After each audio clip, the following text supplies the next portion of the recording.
Hello everyone, Museman here, back with another Identity 5 video.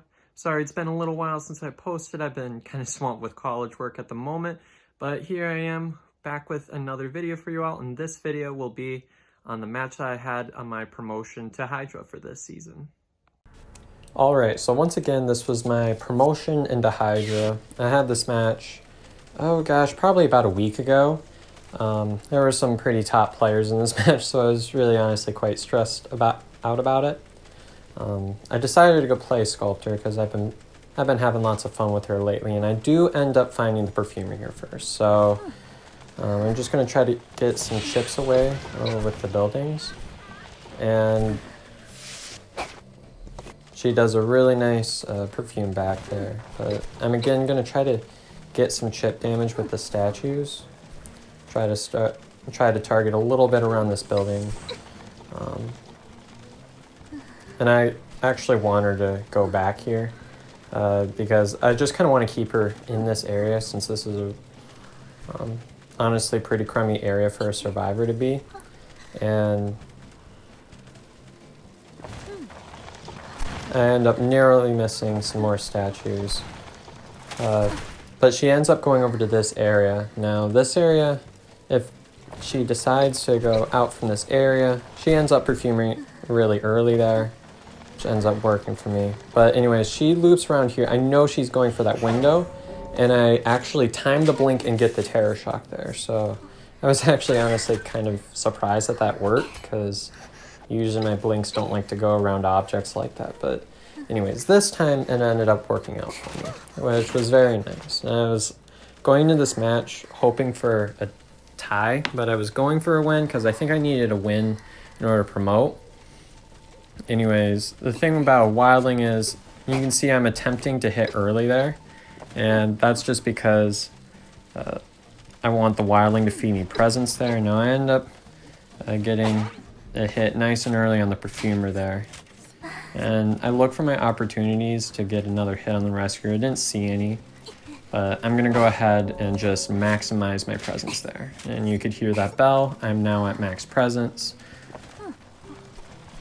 And I know the forward is going to be right there, expecting to harass, so I'm going to try to run up to him right here.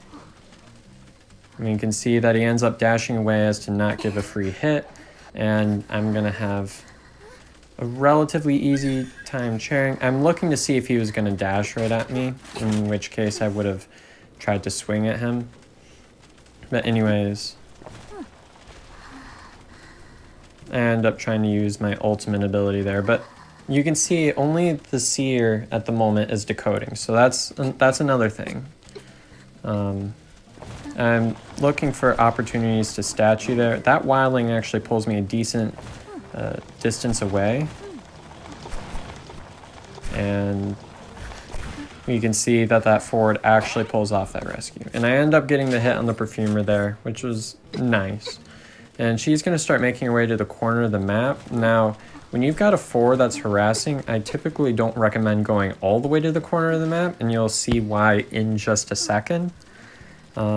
She goes all the way, like way back into this little crevice right there.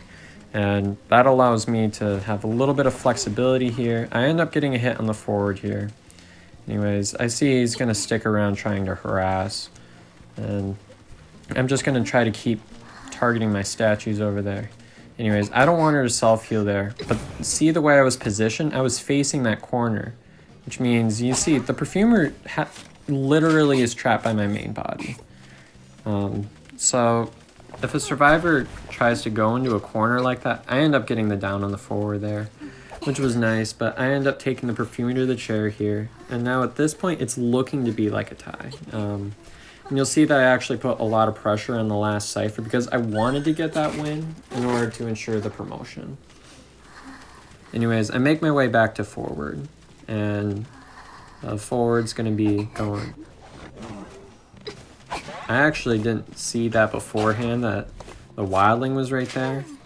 But anyways, I'm going to make my way over here, try to make it hard for him to harass here. So I'm going to use my statues, get some quarter damages off on his boar.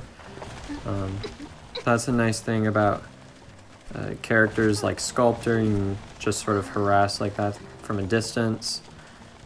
Even if he's able to outrun you, he can't exactly outrun all of the statues and you at the same time. So I ended up knocking him off my board, off his board, which allowed me to chair in peace. Now you can see there's only one cipher remaining. So I look around for what cipher is wiggling, and I actually find that that cipher is wiggling, and I know that it's at about 50% because of the audio sounds it was making. I end up getting that quarter damage on the seer, which works out very nice. Another quarter damage there, and he ends up using an owl there. So now I know seer has no owl, and I end up getting another quarter damage there, and get my last hit on the seer. Now that rescue just happened, forward got all the way healed, and now I'm going to take the seer to the chair. Now I know it's going to be between this cipher and the cipher that's kind of at the corner of small boat, so I end up just instinctively using my spike over there. Now it's kind of difficult to spike accurately from a distance there, but you can see I had a pretty decent spike, and I'm just kind of leaving it up, trying to put pressure there. Now I was just there, and I know that cipher does not have a ton of progress on it. You can see there's 7%, and this wildling's going to be here to harass a little bit. But the thing against wildlings is it's really hard to harass if you're forced around corners and stuff.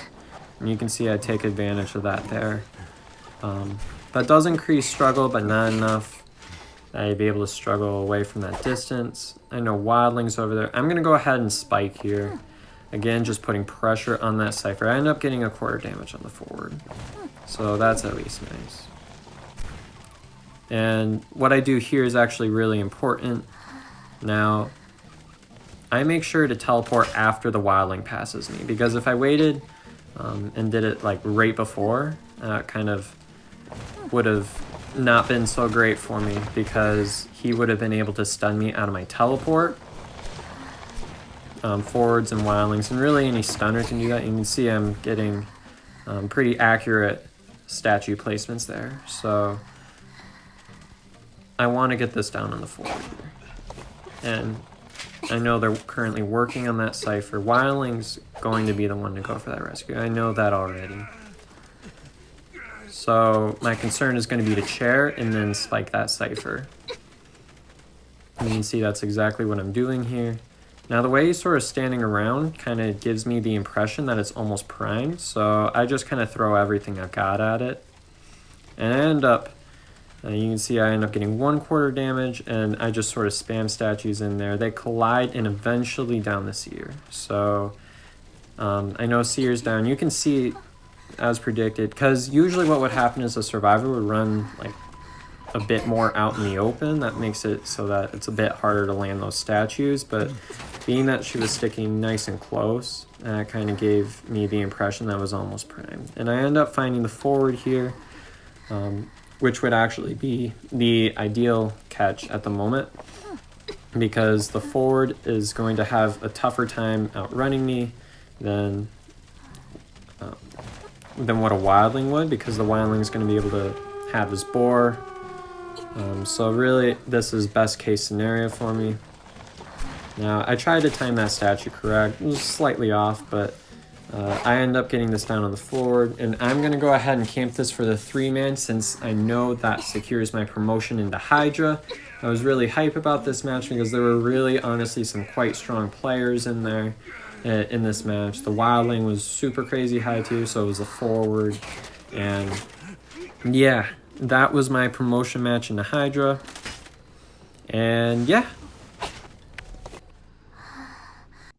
Well, I hope you all enjoyed this video very much. If you did, please let me know what you thought in the comment section below. And I'll see you all next time. Thanks for watching.